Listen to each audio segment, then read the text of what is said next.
I'm Steve Gorman. This is the KQ Morning Show. And, man, Motley Crue smoking in the boys' room. And Zepp goes, hey, let's have a cigarette before the show starts. What? It's been a minute. Wow. Man, no wonder we don't smoke indoors anymore. This is gross. Oh, well, I'm moving on. I remember Brownsville Station's original smoking in the boys' room. Yeah? Let's go back to the early 70s. Why? Oh, yeah. Just because I thought it was so cool, and I thought I'm going to be one of those bad teenagers one day smoking in the boys' room. Yeah. It never happened. It is still cool smoking. Yeah. I mean, you got to admit it. It's just effing cool. I just can't keep up with it anymore. It's expensive. I saw a picture of my son randomly a couple years ago. It was like some candid when he was out with the boys, and he's holding a cigarette. And I started to go like, "What the heck?" And I was like, at the time, oh, he's 20. Yeah, he's cool. Yeah. Right. Young, he's trying to figure lungs. He's trying to figure out what cool means. Yeah. But hey, you know, happy to say I skirted that one the whole time. But the last time I took a hit off a cigarette, I said I'll never do that again, because it was one of those late nights. You're in the bar, you take a big drag, and then you realize, oh, I don't do this, and then I coughed for like 9 minutes. Yeah, I think my last cigarette was about a half, and I just tossed it on the ground, as you do with cigarettes. Yep. And that was it. Done. I never, ever could look cool holding a cigarette. Holding a cigarette or wearing a guitar, the two things that are so unnatural for me, it never works. That's it. I'm done talking about it. I don't smoke, all right? Back off. Let's get to the top 5 at 6 for August the 22nd. Whoo, baby. If you're in your car already, take it easy. I'm about to say something that may be what they call triggering. I want everybody to stay between the white lines. Let's be smart out there. A new report shows that car insurance rates are going up, and that Minnesota is seeing the highest rate increase in the country. Insurify. We're number one, baby. You're damn straight we are. Insurify has released a report suggesting car insurance rates in Minnesota have already gone up by as much as 55% this year. Insurify? This year. Insurify. Sounds like something they should be, carrying out at the state fair. Getting some Insurify before I head out there, just to... I feel like our rates are going up to fund groups like Insurify. Yeah, we can't release this study without funding. Let's jack the rates. Speaking of jacking, I just carjack now. It's all the rage. All the kids are doing it. You don't have to pay the car insurance. Some other sucker did it for you. Just carjack your way to work. You know what? Thank you for connecting those dots. I knew there was I knew I was like intrigued by the concept. I just couldn't justify it. Apparently, the weather is a big part of what's behind this, especially in Minnesota. Hail is damaging cars at a rate never before seen, apparently. Allegedly. Oh, please. There's also this line, a quote, "We're really seeing an increase in crashes in the wake of the pandemic." That's not just Minnesota. That's across the USA. What do you mean in the wake of the pandemic? Yeah, you know why there's more crashes? Because for a little while, nobody was driving. Right. Don't give me the early pandemic crash numbers. Everybody was sitting at home watching Tiger King. I know Taylor's car insurance jumped in 2 months. They had a big jump, a leap, and then 1 month later, another leap. And it was more than her car payment. Damn. A month. Oh, man. Well, there you have it. Number 4 on your top 5 at 6. The perfect age to go on an adventure is apparently 42 years old. Really? That's what they say. You. Huh? Not interested in the... I'm 41. I'm not interested in the adventures next year. What kind of adventure? Yeah. Well, I mean, this is just a new survey. People apparently who are older than 42 are looking back, basically saying, no, I just got more adventurous with age, if you will. 1 in 4 Americans say life does at times feel boring, and the average person fantasizes about going on an adventure 4 times every day. An adventure is basically this: anything just outside your daily routine that makes us appreciate life a little more. Average age for divorce? 42. Well, see, it all connects. So if you just want to appreciate life a little more, how about I just come kick you in the shins? Remember right before I kicked you? Wasn't your life okay? Yeah. How about this? Talking about we're number 1, Zepp, the United States of America on your top 3 at 6. Number 3 on your top 5 at 6. We are number 1 for dropping the most cuss words online. Oh, hell yeah. Somebody's been analyzing social media posts, and only in the English language language. But you got the United Kingdom, Australia, New Zealand, and Canada, and the U.S. blows everyone away for how much we cuss on Twitter and Facebook and Instagram. Welcome to words for you. Shut the up. Yeah. There was a list of they just basically do the thing where they put in all the words and look to see where they're used. They put in what they called 1,600 swear words. I thought there was like 9. Man, I want to see that list. I'm missing some. It's a very large vocabulary of cussing, but apparently in the United States, over 4% of all posts on social media contain cuss words. Oh, all right. Damn straight they do. Yeah, you got to make your point. Yeah, the most foul-mouthed state, Maryland. Well, at least I come by it naturally. You're right there next to D.C. You got the ocean on one side, a swamp on the other. I don't know. I'm just coming up with something. Maybe it's all the crabs. You know what? Do you know how hard you got to work to get into those crabs and get that delicious, succulent crab meat? Nowhere near worth the effort. No, it's not. It's like crawfish. People get all excited for that. I'm like, I mean, you could literally. That's why they bring it out on those huge platters, a big mountain They of have to excite you. You might get a meal out of it. Yeah, they have to make you get excited by this. It's all about volume. Yeah. Crawfish and crabs, love them both. That's why they made beer. Number 2 in your top 5 at 6, the governor of Minnesota, now vice presidential candidate Tim Walz at the DNC last night. To me, I'm just going to say, highlight of his appearance, clearly, when he had the Mankato West High School team come out on stage with him. Well, hey, whatever gets rid of Walz. I was shocked most of those dudes still had their jerseys, it looked like. How do they keep them for that long? You win a state championship. I don't know. You're going to hang on to it. I don't know. I recorded it. No spoiler alerts. There was a kind of an awkward moment when they tried to run a play and Walz threw his back out. But you know, the point was made. They were trying, and who can blame them? Number 1 on your top 5 at 6. You know what today is? What? We are 53 minutes away from the fair opening.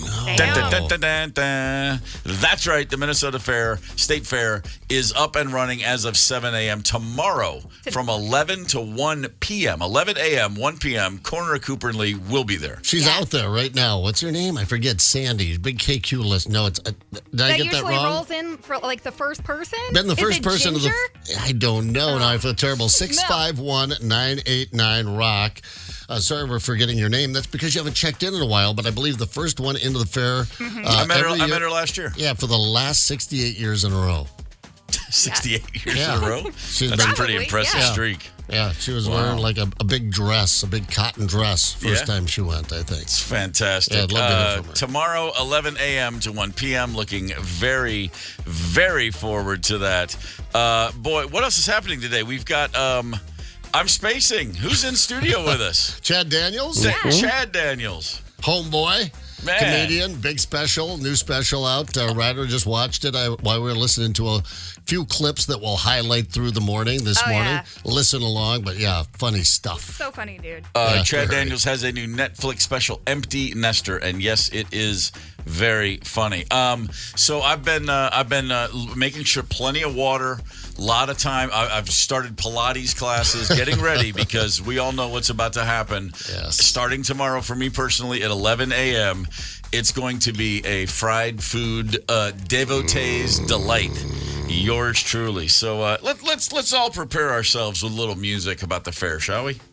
The Minnesota State Fair is famous for putting food on... It just won't matter as long as it's dipped in batter. I had a hot dog earlier. I'm not that hungry.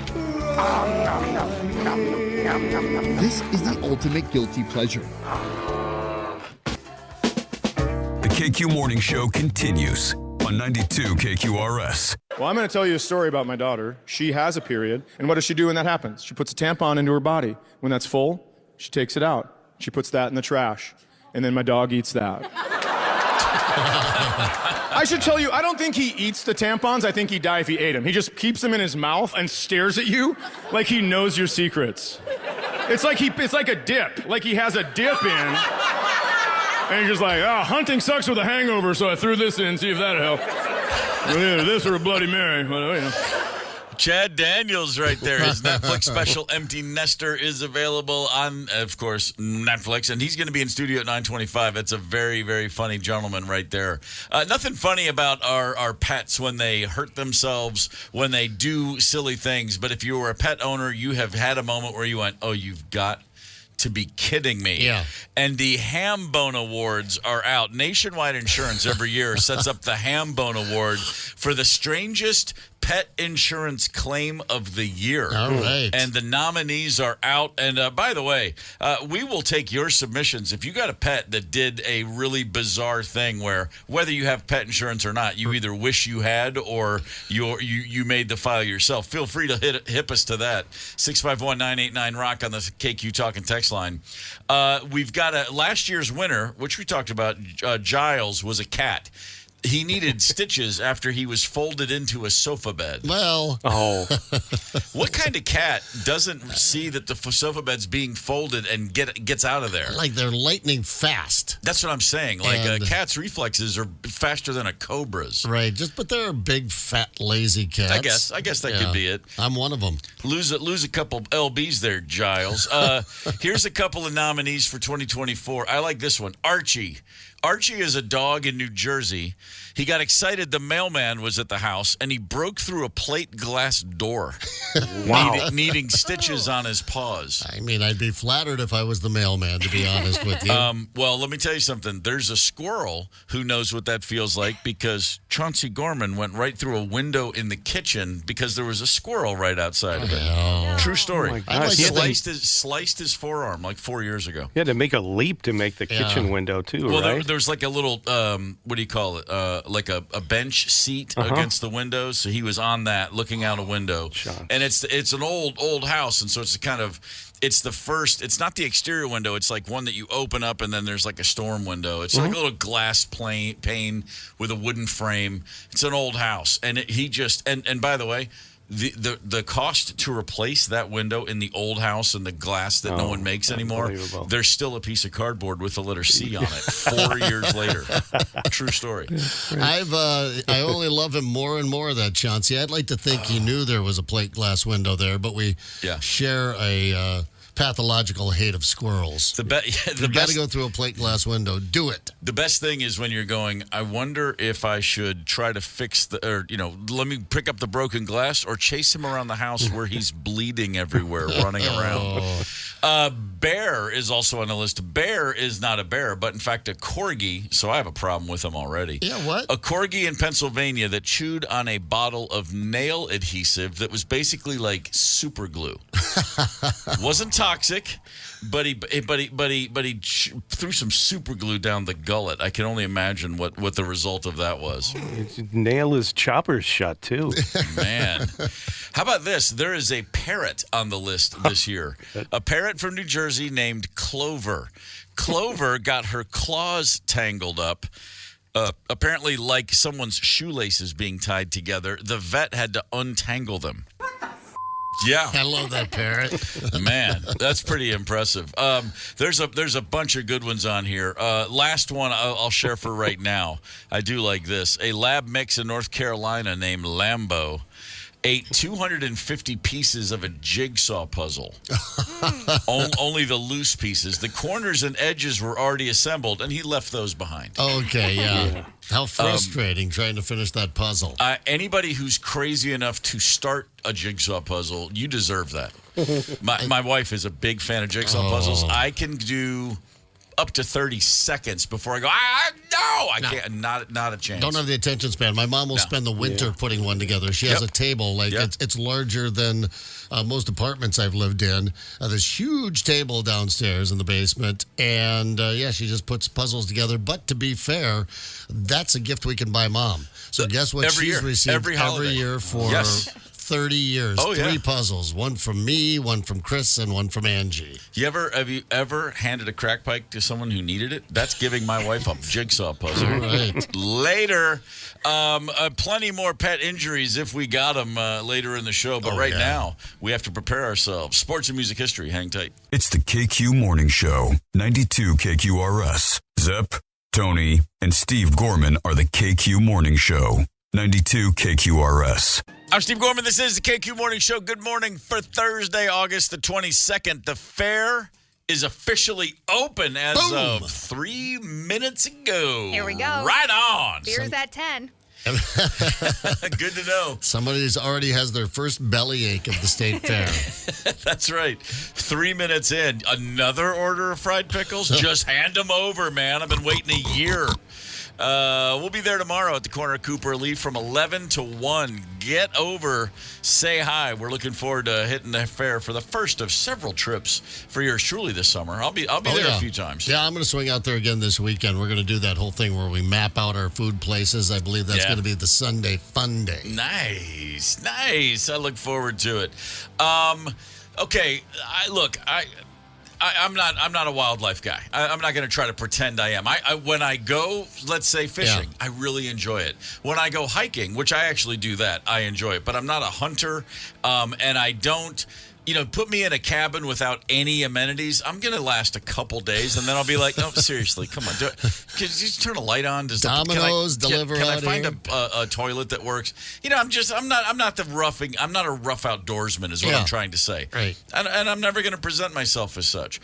So I see stories like this, and I just can't get over. A lot of questions come up, but here it is. Basically, a 32-year-old man and his dad are out in Alaska, and they are out on a black bear hunt in a very, as you might expect, rural part of the state. 3 days into a 5-day hunt.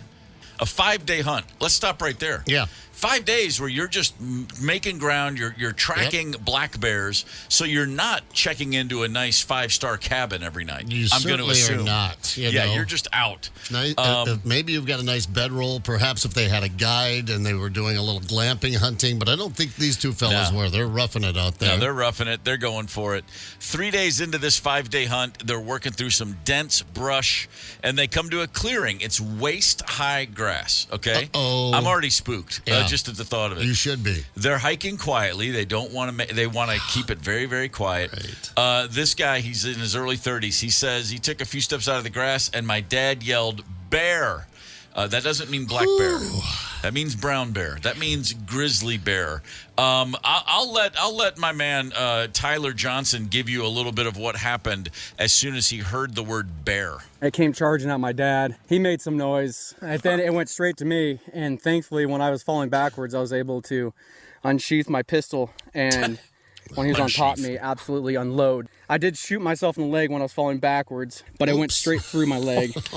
I'm not sure if, again, I shot myself when I was falling backwards or the bear got me. I know he did bite into me. I think I felt that, but I'm not 100% sure. It's like an afterthought. This interview I shot myself. This interview was conducted shortly after the incident, and my man is still on an adrenaline high from the sound of it. A little shot going on. I've never been bitten by a bear. I've never shot myself, never been shot, but I've got to believe you'd know the difference. In fact, he was shot through his quad, out his knee.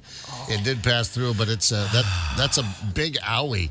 You'd think he'd just be kind of groaning while he was giving that interview there. But, yeah, like you said, probably in shock and the pain hadn't quite kicked in. But most bear attacks occur, they say, out of a surprise. You surprise the bear. Yep. That's why hunting is so damn dangerous in these bear areas, because what are you doing? You're sneaking through. The rest of us, when we go hiking, we're going bear. People carry bells with them, you know, and let the bear know you don't want to surprise the grizz. If I were on a bear hunt in Alaska, I would bring an air horn, and I would just take my chances that I'm going to scare off everything within a 1 mile radius. But by the way, every 4 minutes, I'm blasting that sucker. Here's how you and I are going to hunt out there. I'm going to get 2 miles away from you, and you blast your air horn, I'll blast my air horn. We'll do it. Maybe we'll run something into the other guy, but that would be great. No surprises. And I don't think when you say I'm not a wildlife person or that, I don't think there's anything that prepares you for the word bear. No. Yeah. Tyler put 7 rounds into the bear, by the way. He said he shot it 7 times into its chest and head area. Right. And then it was his father also unloading his 10-millimeter Glock 40. His dad at some point, Tyler says, I think my final shot must have hit the bear in the head, because up until that moment, it was just full on in full of rage and attacking. Yeah. And then, so at least 7 bullets before the bear noticed. Oh, yeah. That's a whole different He's thing. like, I think my dad bit me in the leg, but I'm not sure. So just to recap, Zepp, you've never been attacked by a bear or shot. I've never been attacked by a bear or shot Got it. yet, but I was hanging out when we took our vacation here a few weeks ago. I was out in Montana and hanging out with a fella that I had talked to on the phone a couple of times. Hard to understand him because he was out deer hunting, bow hunting last September, and they had bowed a deer, and he jumped on his four-wheeler, his side-by-side, and was out looking for the deer when a grizz jumped him. He had a .44 Magnum in his hand when this this young male grizzly, jumped him and wasn't able to get a shot off because he had an empty round in there. That's another part of the story. But the bear tore his bottom jaw off, bit him in the face, and ripped his entire bottom jaw off. So I'm talking to Rudy Norlander out there, tough son of a bitch, 4th generation Montanan, and he said, "Yeah, worst French kiss I ever had." I was like, "Yeah, that's a bad one." That's a tough son of a bitch. I've got kind of a weird makeshift jaw in there right now. By the way, still deer hunting. Went right back out deer hunting and right back to it. That's all he knows. But if the bear gets your jaw off but doesn't kill you, you're going to get back on that horse. You know what I mean? You're like, okay, I lived for a reason, and it's to get some more deer, I guess. That's impressive. Hey, morning, Little Canada. What's happening up there? Hey. Little Canada, Minnesota. Is the slogan of Little Canada, hey, we're not Canada? It should be. Sorry, we're not Canada. No, Sorry. we're still in Minnesota. Good morning. Appreciate everybody in Little Canada listening with us on the KQ Morning Show. 651-989-ROCK is the KQ Talk and Text line. Tony, who's on the horn? Old Nick from Henderson has got a bear tail. Yeah. Oh, Nick. Good morning, sir. Good morning. How are you guys doing? Doing great. Let me ask you really quickly, Nick. First things first. Favorite band of all time? Who is it? Led Zeppelin. Attaboy. Favorite team in any sport? Favorite team in sports? Yep, any sport. Let's go with Vikings. All right. Zeppelin. Well, they come from the land of the ice and snow, so it all connects. All right, Nick, what's your bear tale? Well, my dad took me bear hunting when I was around 12 years old, and he gut-chopped the bear. So we chased it in the woods like a couple of crazy rednecks, eventually found its body. And my dad starts unloading his gun. And then I'm looking at this bear, and then it makes eye contact with me, and I'm like, Dad, probably shouldn't be unloading that gun there. Yeah, I might need some of those bullets. I thought when you said unloaded, I thought you meant into the bear. That's what I thought. No. He just starts unloading it because he thought it was dead. He poked it, didn't move, looked at me. Once my dad was looking away, the bear was looking at me, and then he gets up, starts walking away from us. So then my dad's chasing it, and I'm chasing it. And eventually it turns around, it gets real mad at us, looks at us like, I'm going to get you, you son of a whatever. Yeah. And, it chased my dad down, and he's doing like an old John Wayne move where he's got his bolt-action rifle, and he puts boom, boom, boom, trips over backwards on a log. Oh, no. The bear's laying on top of him, lifts him off the ground, and dies right in his lap. How romantic. Where did this happen? Right near Itasca State Park. Unbelievable. Yeah. Was Dad able to save the pair of underwear he was wearing?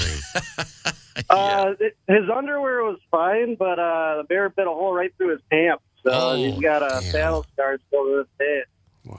I like the idea of the bear looking at young Nick going, "Hey kid, watch this." That's earning your bear meat right there. Wow. Woo. That is a hell of a story. Nick, have you been bear hunting since? Actually, no, that was my last time. That's all right. I don't need to do it. You got the whole experience in one shot. I think that's a prudent decision. Nick, thanks for the call, brother. We appreciate it. Man. Yeah. I know. I had a chance when I was doing a podcast some years ago. I think it was 2014 or 15. Brandon Johnson, a guy out of Center City, Minnesota, got into a knife fight with a bear that lasted all night. I think the bear attacked him 3 or 4 times out in this swamp up in northern Minnesota. A 525-pound black bear. That's a big boy. That's a big boy. And all he had was a blade that was about 6 inches long. And, those two went at it all night long. And he was able to keep his arm, but the bear kept leaving and coming back. And he said he had stabbed that bear in the face so many times as it was mauling him that he wasn't sure if he was choking on his own blood or the bear's blood. My God, what a tale. Quite a tale. It was about an hour and a half interview, and I remember it was supposed to be a 20-minute interview, and about 5 minutes in, I looked over at our producer, and I said, just cancel all the other interviews. Wow. Yeah. Brandon Johnson, by the way, if you're out there listening, hello. It's been a while. Guns Hope or you're doing knives? well. Guns or knives? Brandon Johnson was a man. Was a real man. Bears are like some horror writer's idea of what an animal would be if it just wanted to mess with people. I mean, because so many bear stories you hear are like that. Like, then he left, and then he came back. Yeah. And they're so, they are such bizarre animals. Like, every time I see a documentary, they're like, and then unexpectedly, no animal has the word unexpectedly thrown at it more than bears. They're just goofy as hell. They want your picnic basket, they want to dip their paw in some honey, and then they want to kill you in that order. As far as I can tell. 651-989-ROCK is the KQ Talk and text line. Hey, guess what? KQ up north with Hoffman Weber Construction is going down October 3rd through the 6th. We will all be up at Cragen's Resort on Gull Lake. Join us for a broadcast of the KQ Morning Show. We're going to have a karaoke party. We're going to have a dinner cruise this year. Yeah, and a bear hunt. Oh, going on a bear hunt. We're going to catch a big one. There's going to be live music and a lot more with the KQ crew. Book your stay now at 92KQRS.com. Sponsored by Hoffman Weber Construction and Cragen's Resort on Gull Lake. Boy, how about some more bear stories? 651-989-ROCK. Hang tight. I'm Steve Gorman. This is the KQ Morning Show. That was Survivor's Eye of the Black Bear. No, sorry. Eye of the Tiger. But we are talking bear attacks this morning. Why not? Why wouldn't we be? You know what I mean? You tell a quick story, and all of a sudden everybody's like, oh, I got a bear story for you. Yeah, we just heard a pretty damn great bear story from Nick, who is, incidentally, a Zeppelin Vikings guy. My kind of guy. Yeah. But we've got a few other people that wanted to chime in. 651-989-ROCK is the KQ Talk and text line. Appreciate you guys holding through the break. Who we got? Looks like Steve from Hastings. Have we got you, Steve? You do. Good morning, gentlemen. How are you doing today? We're all great, thank you. Favorite band? What is it? Bob Seger. Seger, I like it. Favorite team? Any sport? Minnesota Vikings. Attaboy. Of course. Attaboy. How come he didn't go with the Bears? Not going to turn the page on this team. I should. That's clever. All right, Steve, what do you got for us? All right, so my brother-in-law's buddy getting all ready for bear hunting, so he's baiting a couple of weeks, and I believe this is up near Pine City. Yeah. So he's baiting, and he's all pumped up, goes out, early in the morning before, it's dark out, gets up in his stand, and he's sitting there, and it's just starting to get light. Lo and behold, he hears growling, and running through the woods comes Mama Bear, madder than hell. Ooh. He hears whimpering, and here Mama's Bear is one of the little ones is above him. Oh, no. Between him and in the tree. The bear. Worst place to be on the planet. Oh, my God. And the sow starts coming up, and he just shoots it right straight down from between the legs. Well, oh, as when you said, God. Steve, that he started his day baiting, for a lot of people here that don't hunt bear, they might have thought he was up to something else. This was my first question. Yeah, then he pulled the gun out from between his legs and shot the bear. This guy's got it going on. Worst place to be is between Mama and one of the babies. No doubt. Yeah. But good job with the baiting. You could say he's a master at it. He is a masturbator. That's for sure. There it is. Steve, nice. Well, happy Fair Day, guys. Yeah, happy Fair Day to you, Steve. Thanks for the call, brother. Man, oh, man.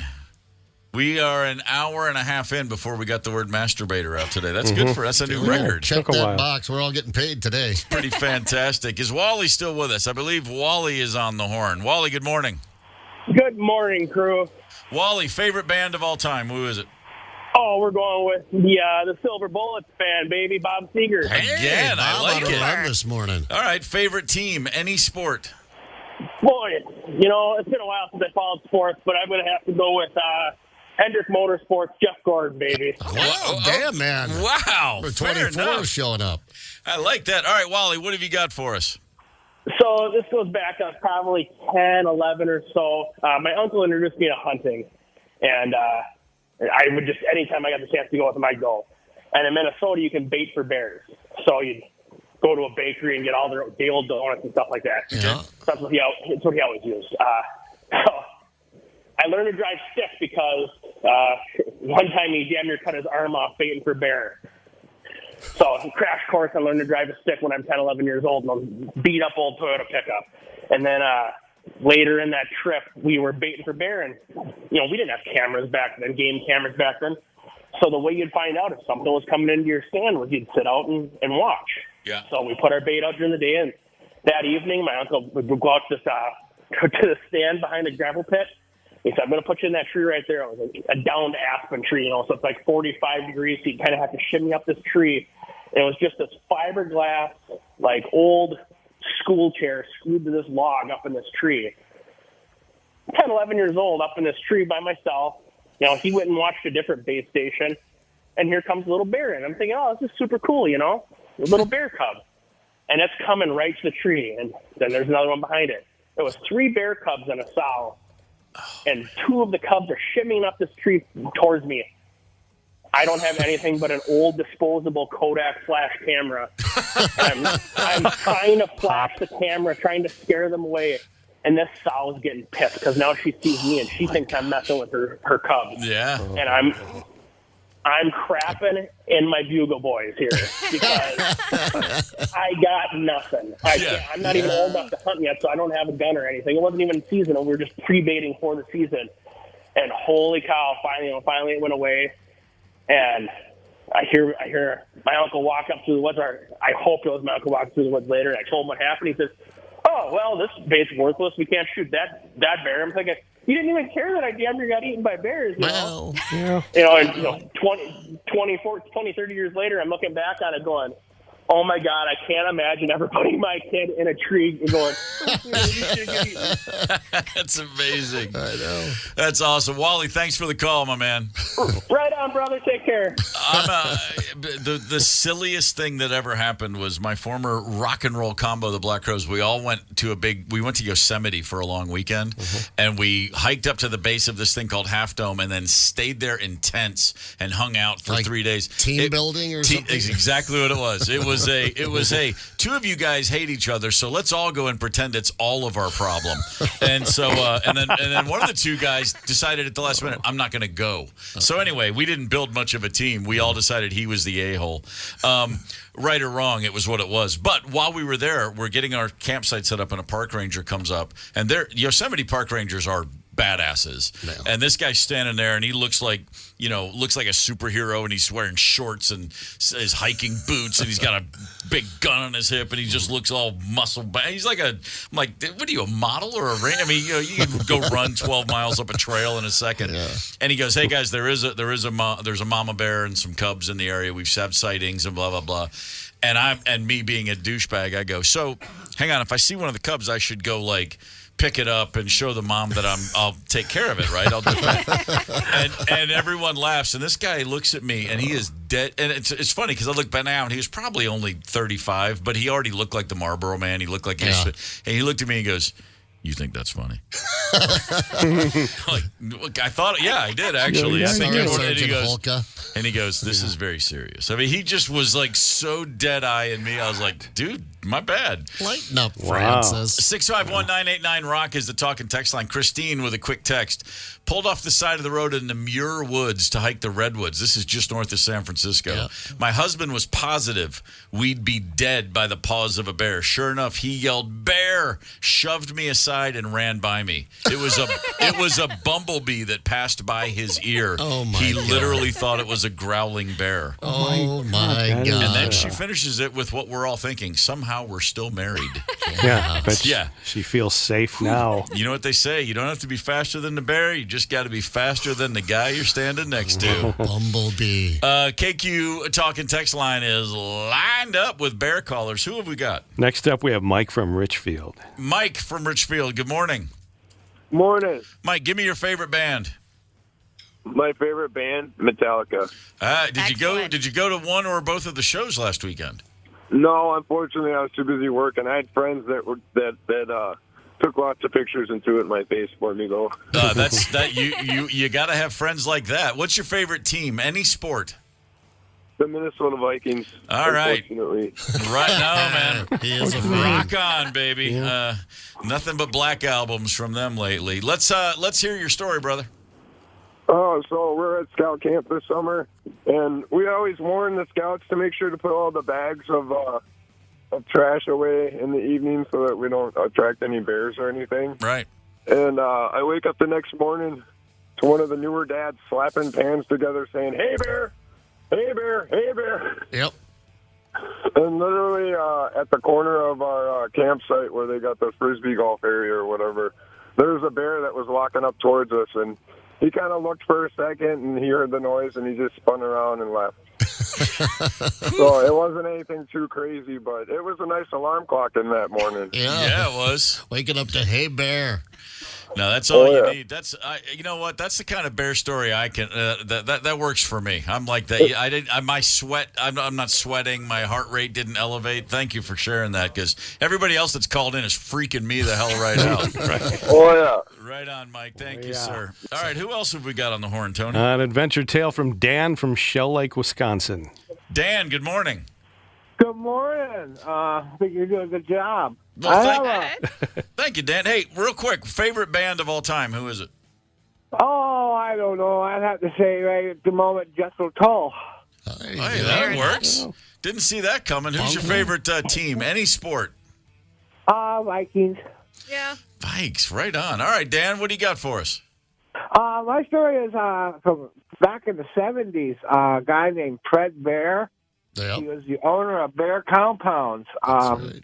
This guy was an avid bow hunter. He's hunted everything, pretty much everything you can hunt on the planet. He went to Africa and all this.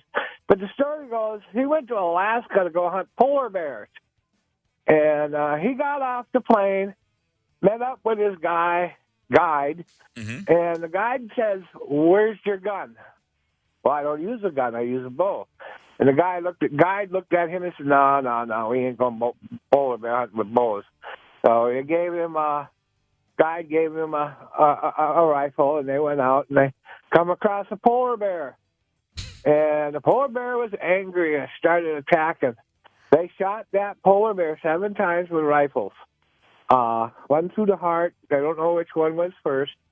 Polar bear ended up killing one of the camera crew before they killed that bear. Needless to say, Fred Bear never went bow hunting polar bear, but he has hunted everything in Africa. Unbelievable. Ted Nugent has a song, Fred Bear, off his Call of the Wild album, all about Fred Bear, who's considered really the godfather of bow hunting. I've never heard a story I've never heard a story about a polar bear that ends well for anyone involved. No. That Coca-Cola polar bear, he's a cutie. He is. Hey, Dan, thank you for the call, brother. We appreciate it.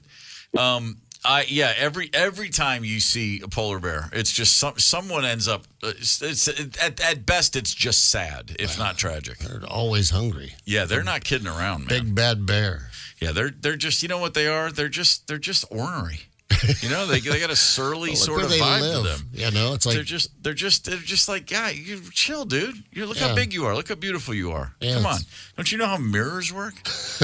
What else we got here on the KQ Talking text line, Tony? Who's up? The great adventurer, Matt from Osceola. Hey, Matt. Good morning, Matt. Give me your favorite band. Favorite band? Ozzy Osbourne since I was 8. Attaboy. Favorite team? Any sport? Go Pack, go. Pack. All right, there's one. There's always one. Matt, give us your bear story. Hey, quick story for you. Went up to Canada about 15 years ago with my brother-in-law and one of his friends at the time. We drove all night. We ended up in the middle of the woods, camping on the lake out in the middle of nowhere.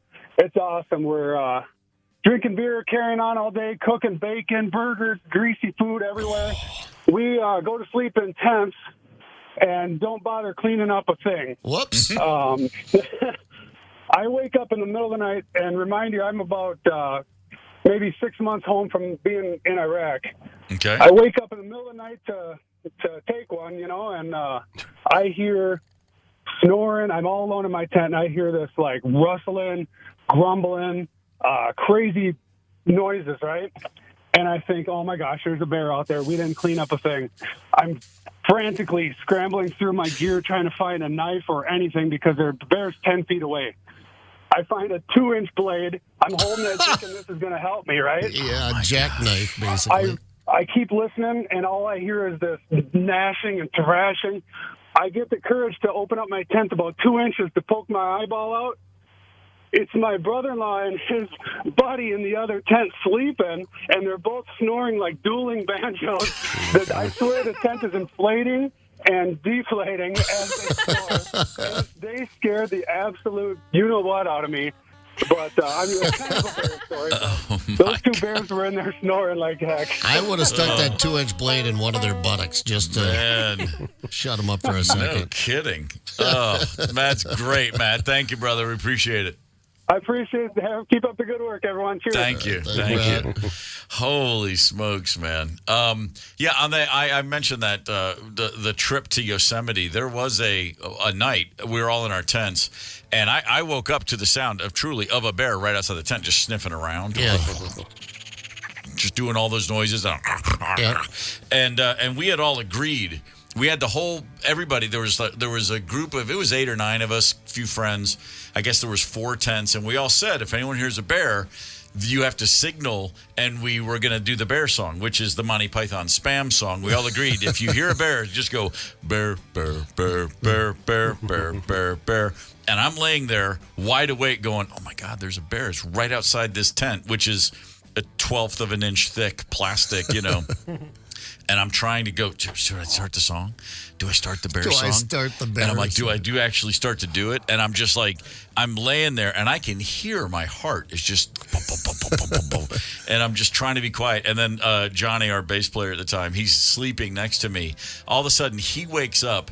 And he's like G.I. Joe guy. He's always got a giant knife on him, and he's a gun owner and a tattoo. He just does everything to like the nth degree. And he sits up next to me, and before I can do anything, he covers my mouth with his hand. What? Like, shh, I got this. It was like he's like, don't make a sound. I'm like, I'm already awake, dumbass. And he's holding this giant like Bowie knife. I'm like, dude, what you gonna do with that, dude? And then he looks at me, and I'm like, look at it. We barely make each other's faces out. It's really dark, and what we both decide without words is to do nothing, and we just lay there, and then eventually all that noise stops. Wake up in the morning, true story, there's bear paws all over the campsite. Yeah. Everybody in the group was wide awake, terrified, and not one of us started the bear song. Nope. Just a bunch of, well, I'll just go ahead and say it, just a bunch of pussies at the end of the day. When a bear wanders into camp, everyone's a pussy. Linda on the talk and text line said, I don't have a bear story, but my favorite team is Team Hard of Morningwood. All right, Linda, we hear you. Good to hear from you. Have we got another caller, Tony? Boy, I think I'm sure on her do. fantasy team. Who we got? We got a handful of them. Let's go with line 2, Brian from Bloomington. Brian, good morning. Good morning. This is Jeff up by Mora. That's Jeff. Okay, we got a whole bank. All right, Jeff. A bank of mighty hunters. Good morning to you, sir. Give me your favorite band. Pink Floyd. Give me your favorite team, any sport. The Wild. Oh, I like it. I like it. All right, brother, what's your story? All right. Well, about 10 years ago, I worked for a small contractor out of the Cambridge area. Did concrete. It was a father and son team. And these boys, some of the nicest people you ever meet. But they ran treeing walkers, and they hunted with their dogs. Mm-hmm. So every fall about this time, maybe a little bit later, they'd take them over to Wisconsin, and they run bear. Can't shoot them over there, but they were allowed to use their dogs to run the bear over there. All right. Well, I get to work one morning, and they're just giggling and laughing and having a great time. You got to see this. You got to see this, Jeff. So they bring out their phone, and they're showing me this bear. It's a 150, 200-pound little male. Well, they get this thing treed, and the dogs are at the base of the tree, and there's 3 or 4 guys standing around the base of the tree laughing. Well, look at this. That bear comes running down that tree.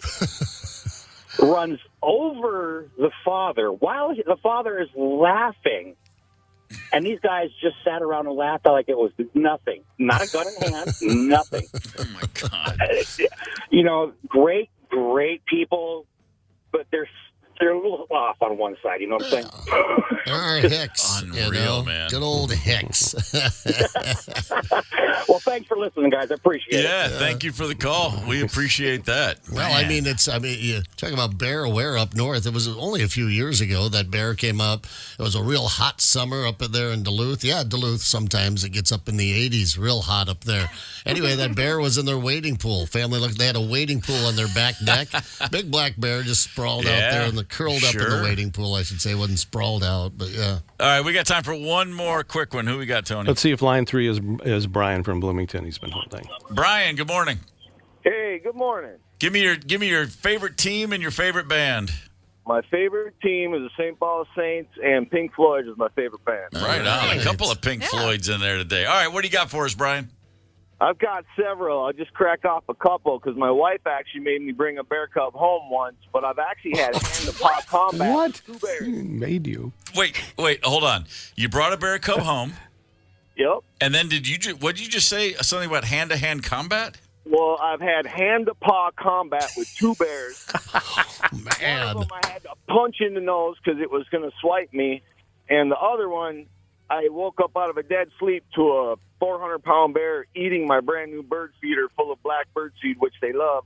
So I threw a bowling ball-sized rock in his face. So I guess it wasn't hand to paw, but he got me. Man, that's called ebonite to snout. It's a whole different type of combat. I've got 20 acres up in Danbury in Governor Knowles State Forest, and wild animals just come up to me like no big deal. Yeah. Dr. Doolittle. Like a Disney character. Sounds to me like that, but they don't come up to you twice, do they? They learn that lesson quick. You know that's right. Except for the ones that are nice to me, they come up to me all the time. That's awesome. Brian, thanks. I don't even know what to say about that, but we appreciate the call and thanks for waiting. I love the bears sitting in the woods going, see that dude? Some bitch hit me with a bowling ball last year. Punched me right in the snout. Man, I tell you what. Hey, you can meet up with Woody and Leinenkugels tomorrow from 4 to 6 at Cub Wine and Spirits in Maple Grove. Win Liney's gear and paddles, plus sample some Leinenkugels beer. Cub Wine and Spirits, I should say, in Maple Grove tomorrow from 4 to 6 with Woody. I like them French fried potatoes. If you're wondering what the hell I'm talking about, hang tight. It's the KQ Morning Show, 92 KQRS. Zep, Tony, and Steve Gorman are the KQ Morning Show, 92 KQRS. My favorite part of dropping her off is when she met her roommates because they're from Southern California and she grew up in northern Minnesota and still has her accent. So it's like 2 different languages. She was like, can you guys grab me my bag? My bag has my clothes. It's up by your feet. Just grab my bag. And one of her roommates goes, I think you mean bog. And I was like, I don't think that's right either. No one's ever gotten in trouble for calling a guy a fog. I mean, that's just condensation. That doesn't even make sense. Chad Daniels right there. Chad Daniels has a new special on Netflix. Chad Daniels will be in studio with us at 9:25. Look very forward to talking with that gentleman. He's very, very funny guy. Hell yeah, he is. Yeah. Hey, Billy Bob Thornton and the Boxmasters are going to play at the Medina Entertainment Center September 27th. Billy Bob Thornton and the Boxmasters. Oh, we've got 2 tickets sitting right here. If you want to win them, why don't you call us right now? We'll take callers 9 and 2 at 651-989-ROCK to play a game. You can compete to win Billy Bob Thornton tickets for September 27th. Hit the phones right now, callers 9 and 2. And while we line up a couple of contestants, just a quick moment to say good morning, Annandale. Annandale, listening to KQ Morning Show, and we do appreciate it. I imagine there's some folks from Annandale waking up today and thinking about heading over to the fair. Oh, yeah. Absolutely. Which is now an hour and 3 minutes old, the 2024 Minnesota State Fair. If anybody's at the fair and want to call in, please feel free. Let us know what you're eating. Let us know what you're doing. What's happening over there? Yeah, what's the vibe? Looking forward to being at the fair tomorrow. We, from the KQ Morning Show, will be at the corner of Cooper and Lee from 11 a.m. to 1 p.m. tomorrow. Yeah, and that's going to be great. Come get those T-shirts. We got the high-vis ones with KQ on it. If you want people to see you, we got the camo ones. With the blaze orange KQ on it. I like that one. We got the camo ones. If you don't want people to see you, it's going to be an ordeal. An ordeal. An ordeal. Wow. That's a great way to describe the fair. All right, we're going to the fair today, kids. It's going to be an ordeal now. Just get your game face on. That'll be exciting. I look forward to it. Billy Bob Thornton and the Boxmasters. By the way, Billy Bob Thornton, a lot of people don't realize this, his original plan was to be a musician, specifically a drummer. He was in Arkansas playing in bands as a drummer for years. Moved out to L.A. and then, was pursuing music, but then also had this weird thing where he was a good writer and an actor and thought, well, man, I can't seem to get a part. I guess I'll just write my own movie. And it was called Sling Blade, and the rest was history. Yeah, no kidding. That's called, that's hitting the ground running. Not bad. No, not bad at all. I think we got a couple callers locked and loaded, ready to rock. Who we got, Tony? We do. They're ready to play, and like Billy Bob, let's get a little weird here. Very strange, including us in a big way. The four of us, we're going to share a brief example about ourselves that makes us strange, our quirks, our pure bizarreness. Then you, dear listener, have to guess if our example of strangeness is genuine and true, or if it's just made up, real or fake. Are we really that strange? Wow, I like it. Yeah. We are a bunch of weirdos. Let's not kid ourselves. Tony, who have we got? Who's contestant number one? First up is David from Maplewood. David from Maplewood. Good morning, sir. Hey, how you doing? We're great, David. Give me your favorite band all time. I'm going to say Sublime. I know Audio Slave. Audio Slave. Wow. Wait, which is it? I like it. Audio Slave. Didn't see that one coming. And then give me your favorite team from any sport. I got to go Vikings. There you go. You don't have to. It is a choice. It is a choice. But I appreciate that choice. All right. Well, people are strange, David, and we're going to let you guess just how strange we actually are. I think you know what's happening here. We're going to each present something about ourselves to you, and you tell us if it's real or not. Tony, why don't you lead us off? All right. I'll take the lead here. David, at the grocery store, when I get bananas, even though we usually need only like 2 or 3, I'll get a bunch. So I seriously feel bad ripping a couple away. I don't want to break up the family. I won't do it. Okay. Let's see. Is that? I guess that would probably be a real thing. Oh, that's true. Don't want to break up the Nana family. That's pretty great. You are a sweetheart. Had never heard that before, but I don't think any of us were questioning that one. We're like, oh, that's totally Tony. All right, Ryder, what have you got for David?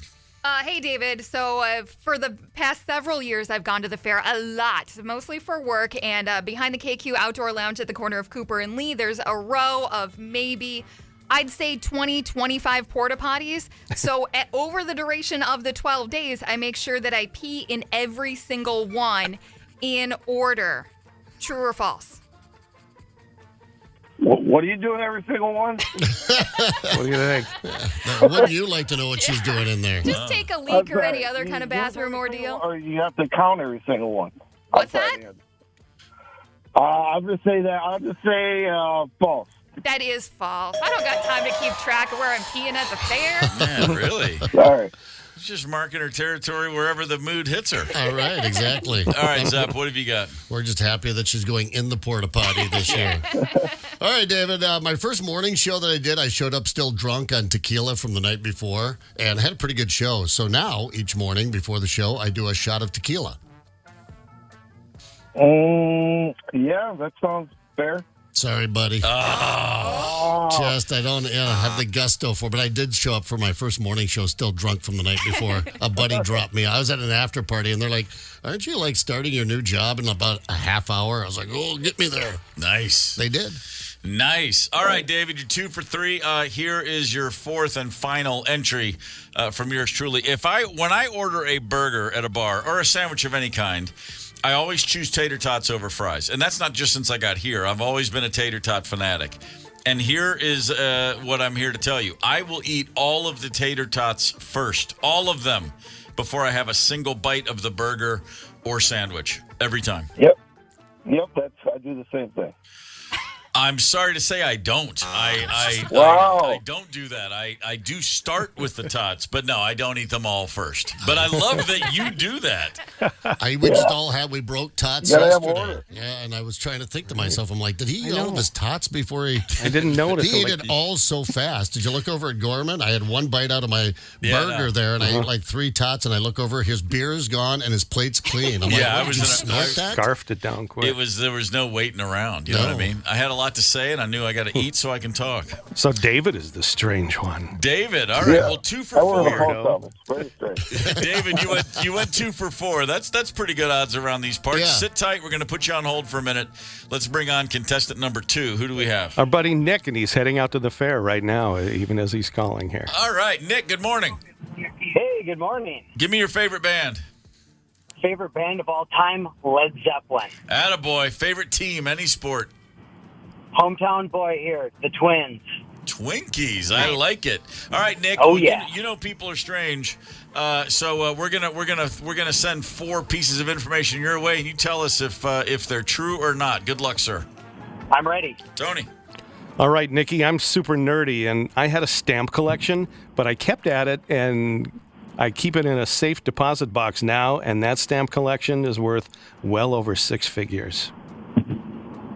A stamp collection over 6 figures? I would say that's not true. It is not true. It's made up.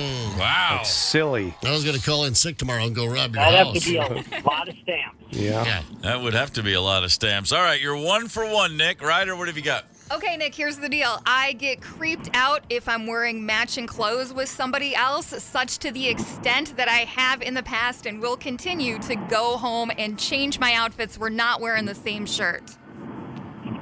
Oh, yeah.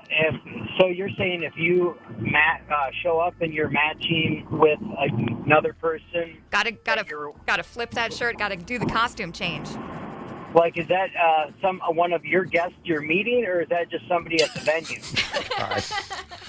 Just usually somebody that I work with. It seems to be the most common.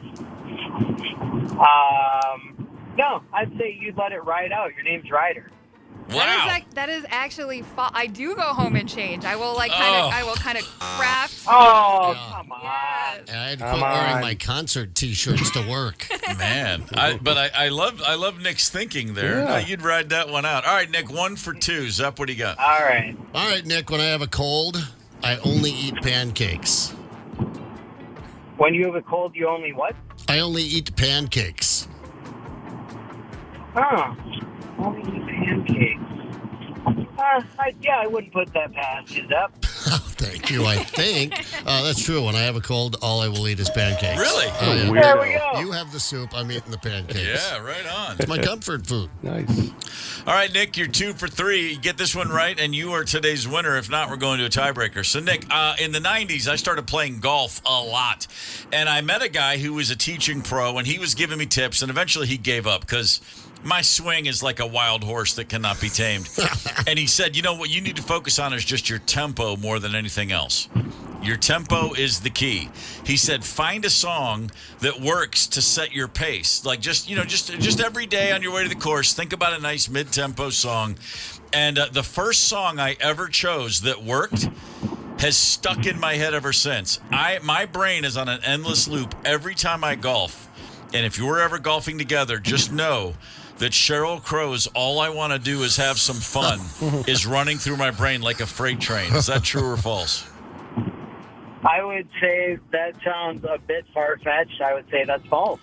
Nick, I'm sorry. It's true. And believe me, I'm not sorry for you. I'm sorry for me. That sounds like a challenge to play golf. All I want to do is have some freaking fun. It's just like, and I won't even, it's not always on the first swing, but before the second hole is done, all of a sudden I'm like, oh no, there it comes. And it's done. The rest of the round in the back of my brain. I like a good beer buzz early in the morning. I'm like, shut up. Have you ever golfed with Sheryl Crow? No, I have not. I've golfed near weird. Sheryl Crow. Really? Yes, but never with Sheryl Crow. Right. Maybe that's what I got to do to break the spell. We'll set it up. Ryder, make a call. Yeah. Man, all right. We have ourselves a tie here? Yeah, sorry about that, Nick. So Nick and David, you both went 2 for 4, which means it's time for a tiebreaker. How this works, Tony Lee will ask a completely unrelated question, and you will both give an answer. The man with the closest to the correct answer will win. Good luck. David, you are up first. All right, fellas. If 1 pound of cooked spaghetti was laid out in one long noodle, how long would it be in feet? In feet. 1 pound of spaghetti. Mm-hmm. I would say 200 feet. All right. 200 feet. All right, Nick, did you hear the question? Yep. All right, what do you got? 1 pound of cooked spaghetti, what? It was laid out in one long noodle. How long would it be in feet? Oh, how much spaghetti is that? 1 pound of cooked spaghetti. Exactly. It's like one box of spaghetti. Yeah, box. I'd say it's 100 feet. The correct answer is 300 feet. Oh. Wow. All right. Wow. David, the audio slave Vikings fan, has won tickets to see Billy Bob Thornton and the Boxmasters September 27th at the Medina Entertainment Center. Gentlemen, thank you both for playing. Congrats. Thank you. You got it. About 100 feet of spaghetti. That's what I eat. Because if I make the whole box, you put it in the big Tupperware there. Yep. So you can finish it off in the middle of the night. Yeah, of course. Without heating it, of course. Yeah, Cold spaghetti is the best. But yeah, I usually can go back twice. So I'm about a third of a box guy. Yep. That's my portion, 100 feet of spaghetti. Another glimpse into your psyche. You can do a lot worse than cold spaghetti shoved between 2 pieces of white bread. I can tell you that. Amen. Man, You know it. Alive. Ooh, that's good living. We started the day earlier with a bear story or 2 or 3 or 4. And we are loaded, as they say, for bear. Hang tight. I'm Steve Gorman. This is the KQ Morning Show for Thursday, August the 22nd. Fair to Midland. How's your day? Fair to Midland. It's fair day. That bad boy's been open for an hour and a half, and we are very excited about it. We're going to go out there tomorrow en masse. All of us from the KQ Morning Show will be at the corner of Cooper and Lee from 11 a.m. to 1 p.m. at least, and looking very forward to that. Yeah, come on over, hobnob, check out the new gear. Maybe we'll wander off and grab a brewski. Sure. Crash the butterfly. What is it called? The butterfly house? The butterfly, yes, the Oh, butterfly the house. butterfly Yeah, house. I know I exactly hate- what you're talking about. Yeah, I had to go in there one year and do an interview for the morning show. They're like, go to the butterfly house. I'm like, it freaks me out being in there. I feel like I'm going to step on a butterfly or just crush one, I don't want, I'm delicately tiptoeing around. And then it's like worse than a pat down at the airport when you're trying to leave. They've got to make sure there are no butterflies Flies on. on you. Oh, a few always escape. Right. You see them out there by the beer gardens getting hammered. Always freaks them out because I'm usually in my mesh KQ t-shirt, the cutoff, and they can see my butterfly tramp stamp. Yeah. And as I'm walking out, especially if I bend over a little bit, and it confuses them. They think I'm trying to smuggle out a butterfly. M is for Monarch. KQ Talk and text line 651-989. I don't even know what the hell I'm talking about. 651-989 rock. Earlier in the day, we discussed the fact there's a crazy story out of Alaska. A father-son on a 5-day bear hunt looking for black bear. They got jumped by a grizzly bear. Many shots fired from both guns. The son, who's in his 30s, he's not a kid, not only was he bitten by the bear, but he shot himself in the leg. He lived to tell the tale, but this whole thing has led to a slew of bear stories all morning, both calls and texts. I'm going to share a quick text, and then I believe we will hop on the phones. We've got people waiting, so thank you for that. Here's a text from David. Okay, first things first. My favorite band is Led Zeppelin. Favorite team is the Vikings. We've seen that combination a few times already. My mom used to live in the middle of nowhere, Minnesota. She liked to take pictures of wildlife. She has a 50-acre field next to her sizable front yard. A big bear is out in the field rooting around, and Mom went out the front door to take photos. She was a good 200 yards away with a long lens. The bear looked up and paused, then took a couple of steps toward my mom. She turned to head back into the house, and I yelled out, "Oh my God, the bear is charging you." My mom, in her 50s at the time, proceeded to show off every unathletic move ever seen as she stumbled and bumbled her way to the top of the stairs. She glanced back to see the bear walking away from her. She then proceeded to call me every name she could think of in a profanity-laced tirade. I got her to stop when I looked worried and pointed towards the bear. Then me and my stepdad laughed at her for the whole weekend. It's a good thing. Your mom gets spooked. She stumbles and bumbles her way up the stairs, and you stand there laughing. That's good family lore right there. Oh, heck yeah. All's well that ends well. Absolutely fantastic. All right, on the KQ Talk and text line 651-989-ROCK. Who we got? Is this Bob? Hello? Bob, Good morning, sir. Bobby. Good morning. Hey, Good morning. What have you got for us? Bear story. So just Tuesday night, sitting in our house, my wife says, car going down the road, and she says, "Oh, car stopped, must be a deer crossing the road." I said, "Probably." A little while later, I look, and I go, or about 10 seconds later, I look, and there's a bear walking through our driveway. Come through our driveway, through our garage, out the back door. Went right through our garage. Whoa! How big was this sucker?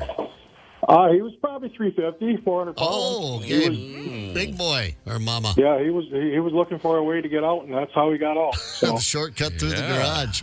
Did he grab a beer when he was passing through? Yeah, exactly. Well, Grab the hams. Smoker, so he's probably smelling that too. So the smoker going. Did you have it going? What's that? Did you have the smoker going, or it was just out there? No, it was just out there. So, sure, yeah. But, the remnants. Oh yeah.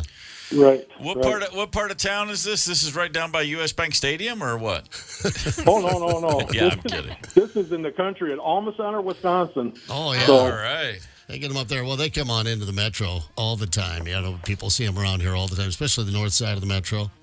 Well, Bob, right. I almost forgot to ask. What's your favorite band?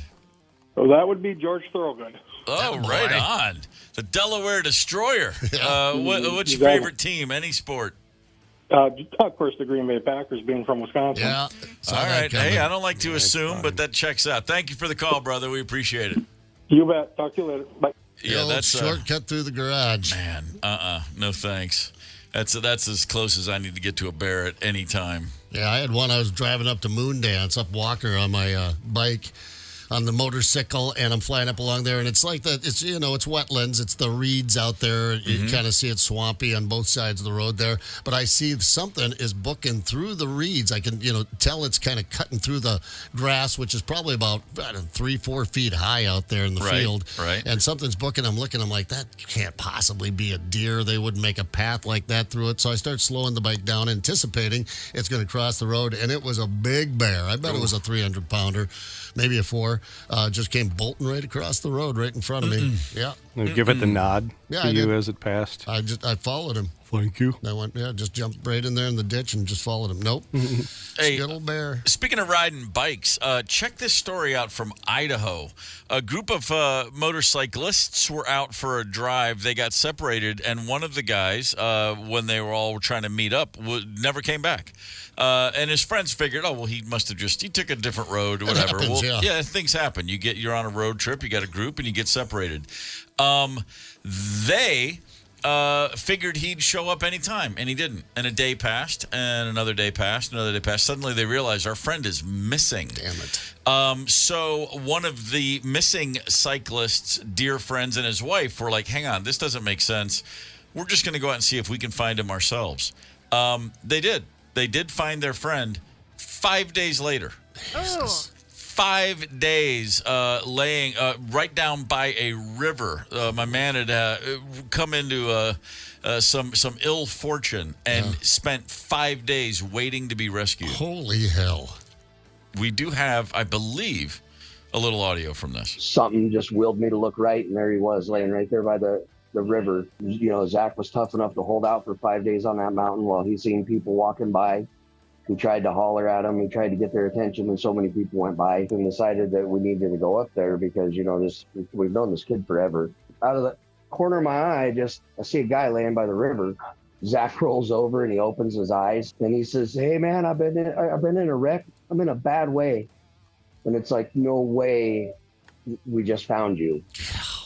5 days. I mean, authorities are looking. Tons of people combing the whole area, and it turns out it's his dear friend and his wife who actually stumble across him. Idaho out there. Yeah, it's kind of like northern Minnesota. I mean, when you leave the road, it's not a big open cornfield to look around in, because you'd think, how it was somewhere between the last time we saw him and where we got to where we're going. You just start checking the ditches and off the road there, but he must have gone far enough off the road and down by the river. Thank goodness for pals, right? 5 days. I got to tell you. Start making your peace, wouldn't you? Yeah, I would, and then some. I mean no matter what you have with you, if you're so injured you can't get up and get out of there, it's a miracle the guy survived that. Yeah, it is. I mean, I'm just thinking what the little bit I know. If you got some broken bones, they don't. If you don't get those things set and healed, you go downhill quickly. That is an incredible story.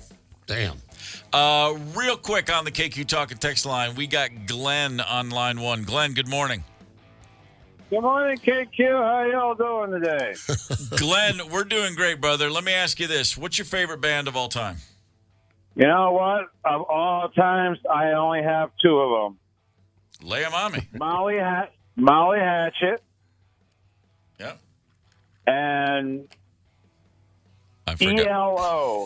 And the other one. All right. Wow, that's you might be too young to remember ELO. Not a chance, I remember ELO. I'm just thinking Molly Hatchet to ELO. That's going from one ditch to the other. I had a van. I had a 1970 Dodge van. I had it customized, and I had the Molly Hatchet mural on both sides of it, and the wagon. My back wheel was the wheel of the chariot, the wagon that they rode in. Yes. That's pretty Lady badass. Hell yeah. Look out. Growing up back home in Pennsylvania, Philadelphia, I guess you know who my favorite team is. There you go. Fly. They soar like an eagle. Yep. The Steelers. And stick like a rock. Yeah, right. But anyhow, I got a bear one for you. Lay it on me. So my wife now, her ex-husband, we're friends, we get along. He lives up north by Reamer Hill City, Minnesota area. We went up there bear hunting, and his wife at the time, she was all, bah about, baiting the bears and this, that, and everything else. Well, I tried to explain to her the reason why we bait bears is we can size them up. We don't want to shoot the young ones. We want to shoot the older ones. Mm-hmm. Well, she didn't really care for it too much, so she put the Ixnay on the bear hunt. Well, after she did that, it was about 3 weeks later, guess what? A big bear broke into the front of their house, was after their cat and their cat food. Her husband, Ron, got his 3-7 Magnum, went outside to try to shoot it, missed the bear, went through the screen, and guess where the bullet ended up at? Oh, not in the right cat. in the radiator in the front of her engine on her car sitting out front there. So now she's like begging me and pleading me to come back bear hunting. Shoot them damn bears. Run them off, yeah. That's great. That's my bear story. That's a good one. Glenn, thank you for the call, brother. Have a good one, Steven. Take care. Bye-bye. You got it, man. Right. The Molly Hatchet van. I'd love to see some pictures of that bad boy. You know he's got them. Flirting with disaster, indeed. Yeah. Man, you can find Steve Gorman and the KQ Morning Show podcast anywhere you get podcasts, anytime you want. Sponsored by Devani's Pizza and Hot Hoagies. Yum. Top 5 at 9. Hang tight. It's the KQ Morning Show, 92 KQRS. Zep, Tony, and Steve Gorman are the KQ Morning Show, 92 KQRS. We did move in together pretty quickly, and because of that, people are like, you guys going to have kids? And I will tell every single person that I have a vasectomy, and then there's always one person in the group that goes, you know you can reverse a vasectomy, right? Like, yeah, you know you can walk from Alaska to Argentina, right? But that seems hard and you're not going to do it, so why don't you shut your dirty mouth? Woo, Chad Daniels right there, a little piece. He's got a new special on Netflix. He's in studio at 9:25. Can't wait to talk to Chad Daniels. That's a very funny gentleman right there. It is August 22nd. The fair is 2 hours old. The Great Minnesota Get-Together. That bad boy kicked off at 7 a.m. this morning. I would imagine it's already got just packed. I've received 2 text messages already today saying, on my way to the fair from friends in town. Oh, yeah? Oh, yeah. Just heading over. Got to get there. You got to jump on it. Well, it's going to heat up this weekend, and it looks like it's going to stay pretty warm next week. So man. if you want a cooler experience. I'm disappointed. The last couple weeks, it's been so pleasant. Yeah. And then I look, and it's like back to the 90s next week. I was like, come on. That's just going to make me drink more beer and eat more fried food. Mother Nature knows what time of the year it is. It's like, man, I'm going to have, you get through a couple of servings, and you're like, I'm going to go ahead and get a beer. Now I'm hot. Now I'm going to need another beer. But if I'm drinking all this beer, I better get some more fried pickles. It's just a downhill run. That's all it is. Oh, yeah, it is. Absolutely insane. It is time right now. Two things of note. First of all, River Falls, Wisconsin. What is up? What's happening over there? Good morning, Hello. River Falls. Always a good time over at River Falls. Not to mention some pretty damn good fish in there. You can fish right there in town at the city park. Really? Yeah. Nice. Yeah. That I mean, is not nice. legally, but no, I'm kidding. I kid. We appreciate you being with us this morning, River Falls, Wisconsin. And it is, of course, as I just mentioned, just over 2 hours into Fair 24. That means it's 9 o'clock. That means it's time for the top 5 at 9. Let's do this.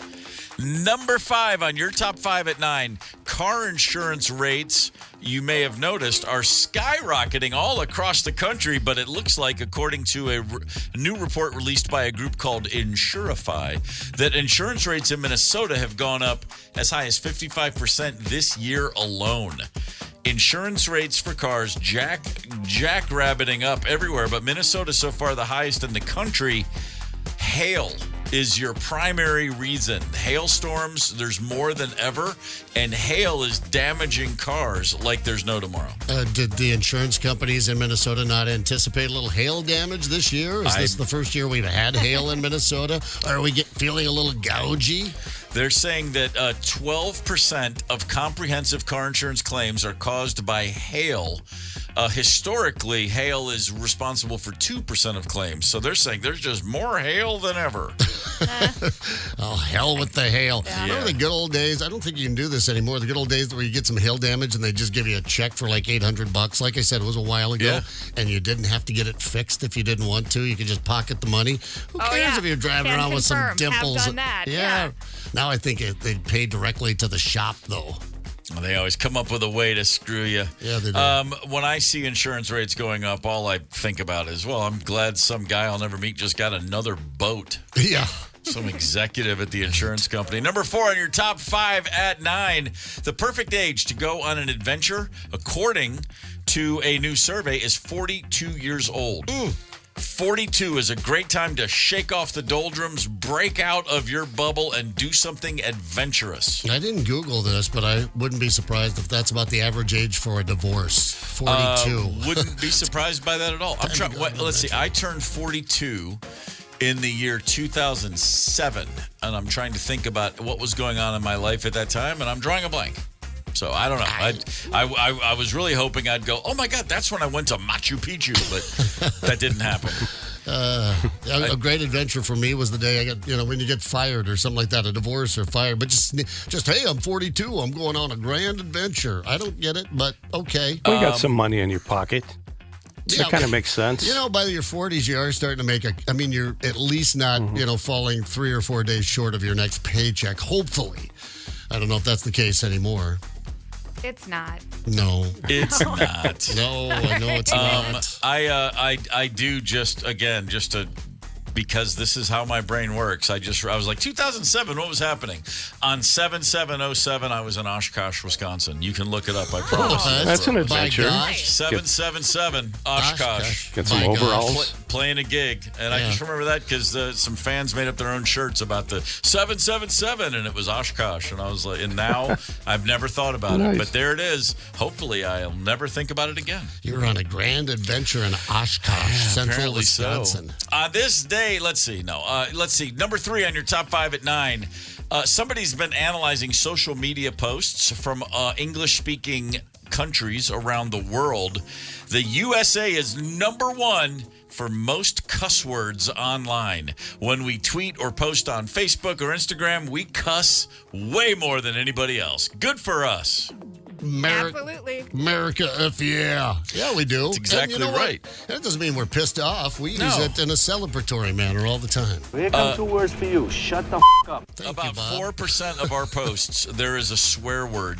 We're ahead of the UK. They're only at 3%. Yeah. But you know what? But it's way more charming when Brits cuss. You know, it's almost like it's like there's an apologetic lilt when they cuss in the middle of a sentence.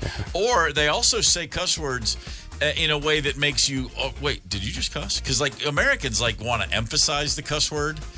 Did you see that?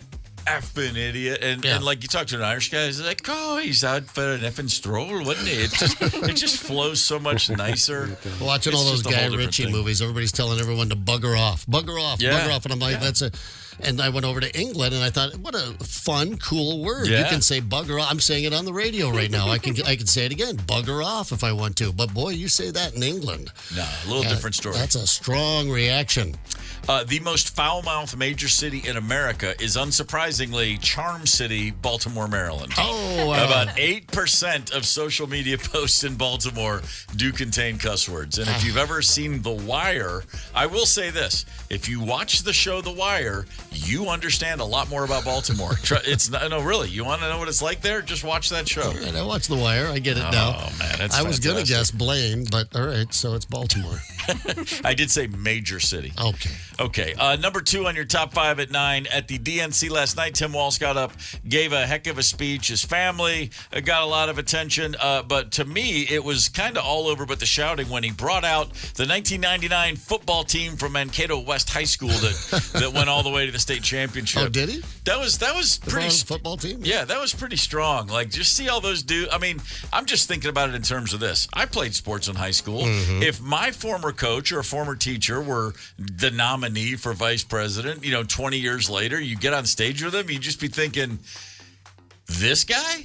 Right? My English teacher? I mean, I'm just thinking about all my teachers. Which one could I see running as a candidate on a major party platform? And the answer is none of them. I'd probably prefer my old high school football coach was, say, the head coach of a Super Bowl team, and that's where he took us all. That would be more fun. That'd be kind of cool. Yeah. I'm picturing my basketball coach up there. He'd be like, now, boys, when I was your age, I was doing a lot of heavy petting. That's an actual quote from my basketball coach. Way to go, coach. Number 1 on your top 5 at 9. Spoiler alert. It's the fair. It opened at 7 a.m. 3 hours in. There's already been... someone surely has already thrown up at the fairgrounds. But it's a beautiful day for it. Tomorrow, the KQ Morning Show will be on hand at the corner of Cooper and Lee. We're going to get there at 11 a.m. We'll hang out for at least a couple hours. Please come by and say hello, won't you? Yeah. I mean, come on. Let's do it. We're doing it. You should do it with us.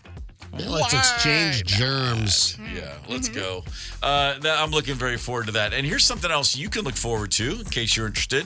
If you like Las Vegas, let's just say you're thinking about Vegas. Let's say you find yourself listening to and enjoying the music of Lenny Kravitz. Good news. Lenny Kravitz, Blue Electric Light Las Vegas, takes over the Dolby Live at Park MGM this October, and you could be on your way to see him. Score a trip for 2. That includes round-trip air, a 2-night stay at Park MGM, and 2 premium tickets to see Lenny Kravitz in Las Vegas. Text the national keyword VMusic, VMUSIC, to 95819 right now to enter for a chance to win. Nice. Let's see. Oh, that's right. Chad Daniels. Netflix special up right now. Chad Daniels, very funny gentleman, in studio with us in just a few minutes. Hang tight.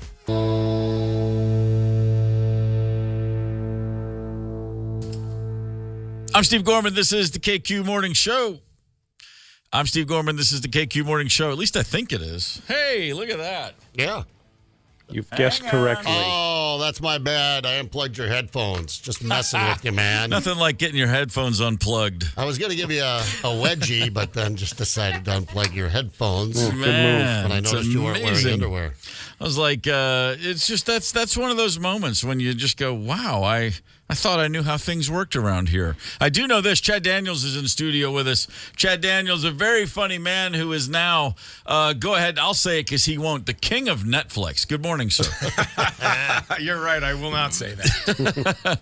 I'm reading this, the new special, Empty Nester, 600 billion streams in a month. Congratulations. I had no idea. Thank you for reading those numbers. I don't have my glasses on. It was something like that. But it's good to see you again, man. Yeah, good to see you. The Netflix special, that's Netflix. That's kind of where comedians go now. I mean, I think I'm just thinking off the top of my head.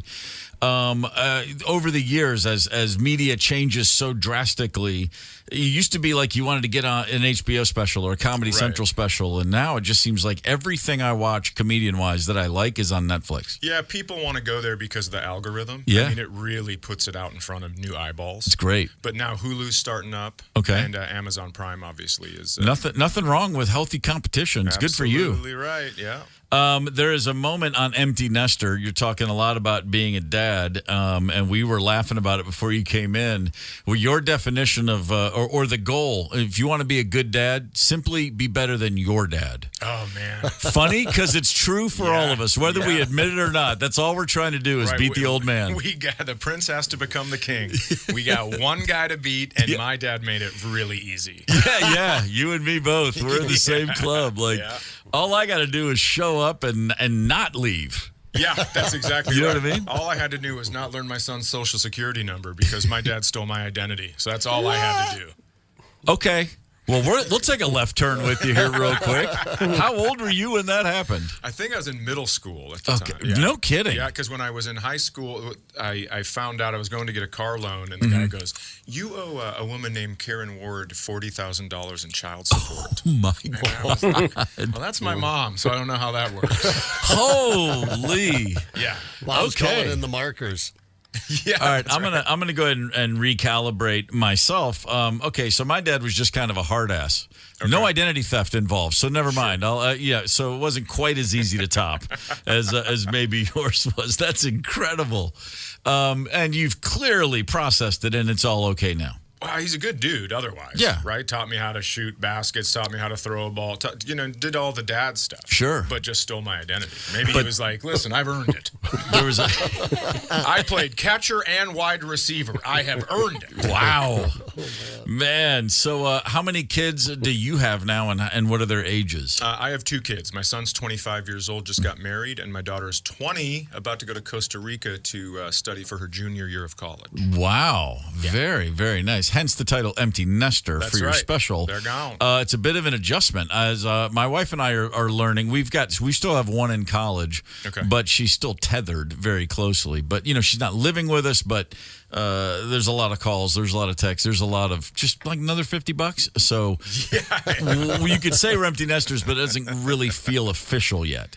Well, I do what I like to do when my daughter calls me for money. It's $25 for every 10 minutes you stay on the phone. Wow. So if you need $100 for something, you better buckle up. Yeah, hell yeah. Absolutely. That's a good one right there. Yeah. Wow. All right, living and learning. That's what we're doing here. I will make you. I will make you be a good daughter. She is a good daughter, but she came home from school and she goes, "I'm so excited. I'm going to Costa Rica, and don't worry, you don't have to pay for tuition because I got such good grades." And I was like, "Oh, well, I'm still going to have to pay ransom, so I don't know how that works because you're going to be in a foreign country." Yeah, that's right. And you're immediately drink a lot. You're hearing Costa Rica, and you're like, "Wait, is that tsetse flies? Is that malaria? What do they got going on down there?" I think Costa Rica is probably one of the best ones, right? It is. No military, none of that nonsense. Those freaking howler monkeys. That's what I remember down there. There's a mating season for howler monkeys. Guess why they named them howler monkeys? Whew, that's terrifying. Yeah, probably not what you want to hear in the middle of the night. They're screamers. Yeah. Yeah. Well, that's how long is she down for a whole school year? One semester? One semester, first semester. She'll be back for Christmas. Yeah, right on. Yeah. But still, yeah, you'll always be. Do you still have her location on your phone? Is that map thing? Yeah, there you go. Both of them, both the kids. Yeah, right on. But my son requested mine. Oh, I think really? It's because we have a lake cabin up north, and I think he wants to know when I'm not going to be there. Well, that's way better than just asking you directly. Yeah. Let me just slide in, see when that happens. Chad Daniels is in the studio with us. Empty Nester on Netflix has been streaming for the last, little mid-July it hit. So you're a Minnesota native. Yep. Have you ever moved away or Minnesota guy your whole life? Minnesota guy my whole life. Lived down here for a little bit, started comedy at Acme Comedy Company with Lewis Lee, and then moved back up to Fergus Falls. Okay. That's where I grew up, raised the kids up there, and then when they left, moved back down here. Right. That all checks out. Uh-huh. And you are in a relationship. Are you? You're not married to, but Kelsey, your girlfriend, who's also a comedian, Kelsey Cook. Yep. She made, if memory serves, she made the move to Minnesota. Yeah, she did, from Washington State. Yeah. And she was like, "Oh, good, winter and more taxes." I love it. Nice. A lot of common ground there. Dating now, living with a comedian. But is there anything unexpected? I'm not asking for bits. I'm asking you genuinely. Is there a moment when you or she or both of you just go, "Oh yeah, I should have seen this coming"? Like two comedians in a room. I would imagine it's really, really fun, and then maybe sometimes not. Yeah, well, it's still a relationship. Yeah, so we're right. Like, oh man, I didn't know 90% of this was going to be actual conversations. Yeah, we were going to be goofing around a lot more. Yeah, right. But that's going well. Yeah, it is. Yeah, that's a good thing. Yeah. So you are you said, I asked, you're on the road pretty soon, but you're not here. But you said you're here in March. You're here every March. That's like a standard thing. Is that what you were saying? It's my birthday the first weekend of March, or the first week of March, whatever. Yeah. And so I play Acme, but I played the Fitzgerald to record this last March. Right. Yeah. That's all ringing a bell now. I'm remembering that. That's probably what we talked about last time we saw you. And so how long is it? What is this, an hour? Empty Nester? Yep. And what's to get that hour into a place where you feel ready and you're going to shoot it and you feel good about it? Is that a year? Is that 8 months? Is that 2 years? What generally? It probably took me, about a year, I think, because I recorded 2 specials in one night in Madison, December of 22. Okay. And then did this one in March of 24. I know it's not like you just wake up one day and say, I need all new material. It's all kind of in the back of your head, if not on the page yet, or however that works. But it's at the same time, you do 2 specials at once. You knock these things out. And then all that's left to then I would imagine it's almost like then you're looking at the Grand Canyon going, and now I got to fill that again. Yeah, right. I mean, is there a bit of that feeling of it's got to be daunting? Like, I just spent all this time to get all this material, and now I need new material. Yeah, but it was great because my son was moving on to his marriage. Mm-hmm. My daughter was going to school, and I started a new relationship. So I just bought a new notebook, and I was like, here we go. Yeah, right. That's true. Yeah. And like anything, I mean, okay, when you first started comedy, how old were you? 23. 23. How long did it take you to get 10 minutes you knew was solid? Till I was 27. No, Yeah. I don't know. I mean, it took a while. But it's a while. Yeah. But like anything, I mean, in creativity, if you're producing any type of art, it's just like dribbling a basketball. The more you do it, the better you get. The more efficient you get, I would imagine. I mean, I don't know that you can get better ideas, but your discernment as far as this is worth pursuing, that's not, that has to get really sharp. Yeah, and when you're starting off, you have that 10 minutes that works, Yeah. and you want to hold on to it. Right. Because you don't want to, I don't want to look at the dead eyes in the audience anymore trying a new bit. So you do that 10 minutes forever and ever. Right. And now when I hear my own joke so many times, I'm like, listen, we got to get this on an album because this is bothering me. Yeah, sure.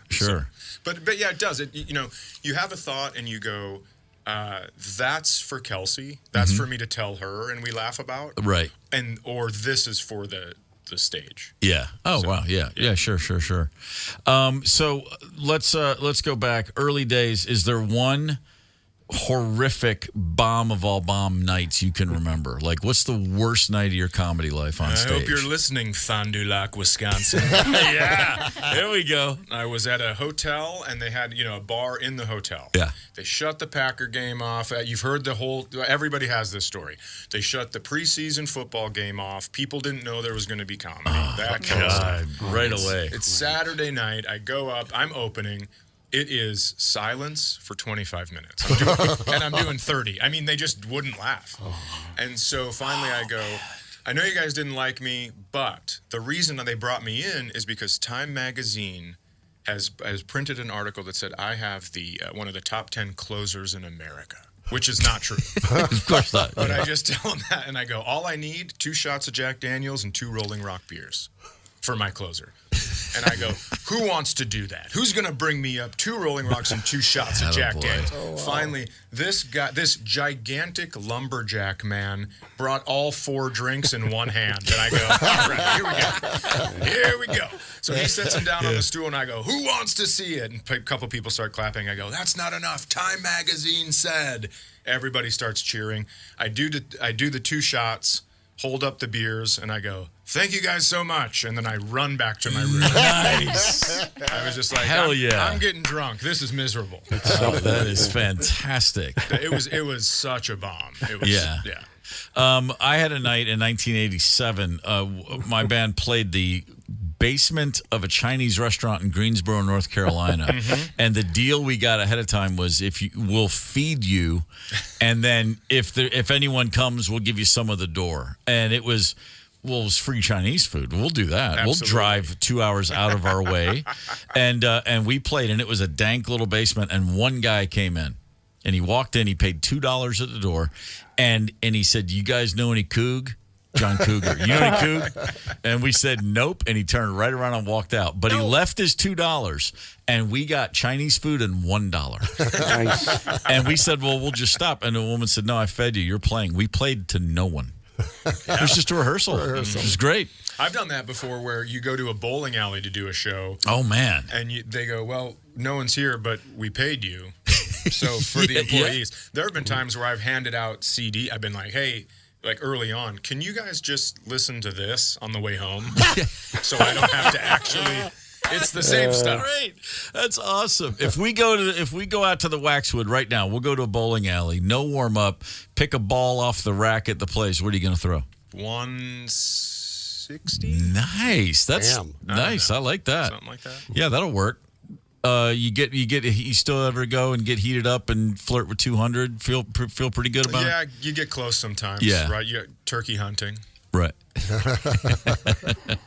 Yeah, that's a bowling term. It certainly is. Chad Daniels is in studio with us. First concert you ever saw? What was it? It was No Doubt, Goo Goo Dolls, and Bush. Wow. I don't have to ask you what era you come from. Yeah, that's right. I was 21 at my first concert. I didn't go to concerts. concerts. No kidding. Yep. Wow. And so we were drinking Bacardi Limon, and then what we would do is we'd dump out a half of a 2-liter of Mountain Dew, and we'd pour in strawberry schnapps, and then we would drink Bacardi Limon from the bottle, and then we would chase it with Mountain Dew strawberry schnapps.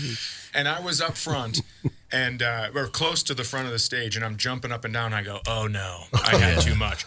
So I'm tapping the guys on the shoulder in front of me. I go, hey, you gotta let me go to the rail. I gotta puke. And they go, we've heard that before, buddy. And I go, I'm telling you, dude, I gotta puke. Man. And they won't let me go, and I just let it rip. And Yeah, you so did. everybody had strawberry-colored jeans. And then so the bouncer pulls me out over the thing, walks me to the back of the Fargodome, gets me out, and I go, hey, man, just so you know, I asked them if I could get up to the front. Yeah, right. And he goes, I heard you. Here's the deal. Wait out here for 5 minutes. Then check the door and see if it's open. And so he kicks me out of the Fargodome, but then left the door ajar for me to get back in. So I had to sneak back through all the back hallways and get back into the concert. It was awesome. Good guy. Wow, that's as good a gig story as I've heard in a while. Yeah, and yes, the fact that you did give them fair warning, go ahead and puke on their shoes. I don't care. Well, listen, I wish I wouldn't have had to. Yeah, but no, I know. I did just, anytime I smelled puke, I'd move farther away so I didn't get beat up. Yeah. That's way better than going, how was it? And your answer is, oh, it was cool. It was good. We had fun. That's a much better story. Yeah, we sat in seats the whole show. Yeah, exactly. That's how I explain my concerts now. How was it? I got up twice to dance. It was a lot like watching it on TV at home, but louder. Yeah, that's it. Chad Daniels in studio. The special Empty Nester is on Netflix, streaming now. And go ahead and mark it first week of March at Acme for the birthday shows. right. It is a pleasure to see you again, sir. Yeah, good to see you. You're welcome here anytime. All right, good to see you, Chad. Thanks, man. Yeah, thanks for having me.